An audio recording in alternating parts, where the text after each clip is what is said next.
Avant d'engager plus largement cette présentation, je voudrais avoir une pensée empreinte de compassion et de bienveillance à l'égard de vous, Madame la maire, ainsi que de votre adjoint, Monsieur Paul Simondon. Vous avez une tâche difficile ce matin, et ça ne va pas être facile. C'est d'essayer de faire passer une consultation bâclée, ratée, pour un bel exercice citoyen. Non, vraiment, ça va être compliqué. Parce que consulter 20 Parisiens, je rappelle, 20 Parisiens sur 85, 20 Parisiens et estimer que l'échantillon pourrait être représentatif, la pastille va être dure à faire avaler.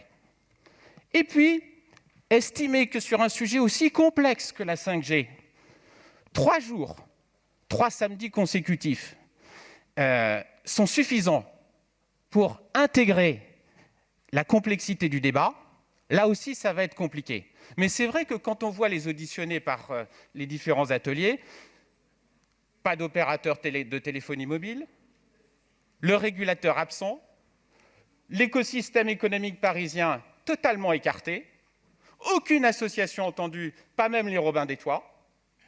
C'est vrai qu'à ce compte-là, on pourrait presque se dire que 3 jours, c'était presque beaucoup.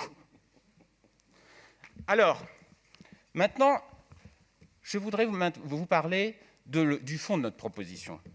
Ce pacte pour un numérique responsable et intelligent, ça n'est pas juste l'actualisation que vous vous apprêtez à mener, Madame le maire, d'une charte pour la téléphonie mobile.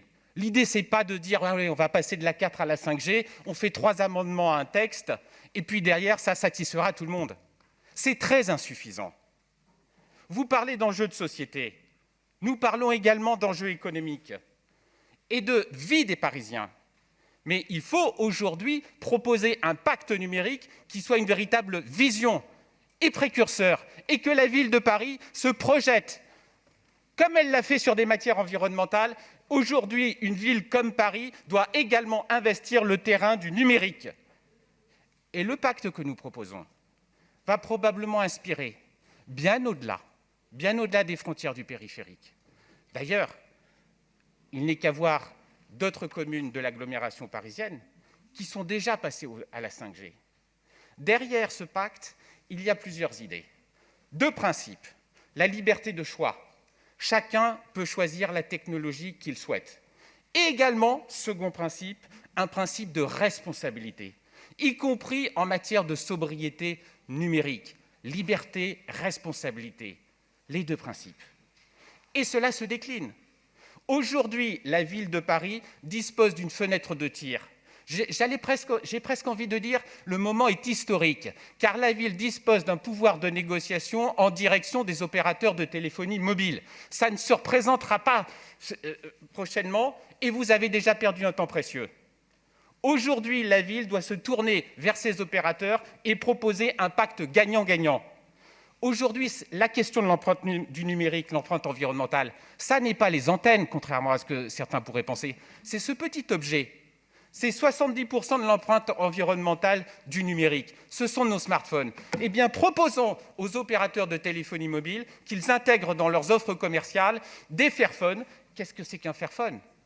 C'est un smartphone qui soit plus facile à réparer, plus facile à recycler et qui, au total, soit un objet plus socialement et environnementalement responsable. Et puis que la ville soit aussi exemplaire en la matière. En cybersécurité, quelles sont les propositions de la ville ? Dans l'octroi des subventions, pourquoi ne pas conditionner ces aides économiques, y compris dans le plan de relance face à la crise sanitaire, au respect d'un certain nombre de critères, de normes ? Proposons ce pacte gagnant-gagnant aux Parisiens. Et en conclusion, Madame le maire, nous approchons de Noël. Alors considérez ce matin que nous sommes, notre groupe, dans l'esprit de Noël. Cette charte, c'est un cadeau que nous vous apportons. Et nous souhaitons bien vous aider à la mettre en œuvre. Merci.